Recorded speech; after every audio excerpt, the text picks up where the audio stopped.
Welcome to Not Milk Never Milk. Subscribe if you're lactose intolerant. In this video, I will explain how to change a door actuator.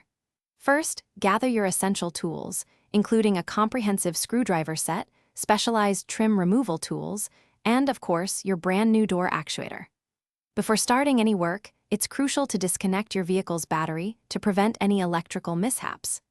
Then, carefully begin removing the interior door panel, making sure to detach all electrical connectors as you go. This initial preparation ensures a smooth and safe replacement process. Once the door panel is off, you'll need to locate the old door actuator. It's usually secured by 2 or 3 small screws. Carefully disconnect its electrical connector and any linkage rods that are attached. These rods are vital for the door's locking mechanism. Take your time to unbolt and gently remove the old actuator from its mounting position. Sometimes, a little wiggling is needed to free it completely. This step clears the way for your new component. Now it's time to install your new door actuator.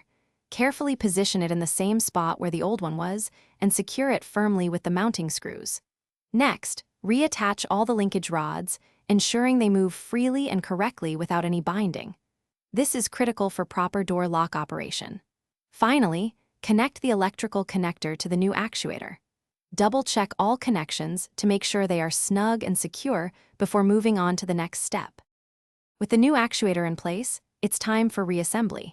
Carefully reattach the interior door panel, making sure all clips and screws are securely fastened. Don't forget to reconnect any electrical connectors for the door panel components, such as window switches or courtesy lights. Once everything is back together, reconnect your vehicle's battery. Finally, test the new door actuator's functionality multiple times to ensure it locks and unlocks smoothly and reliably. Congratulations, you've successfully changed your door actuator.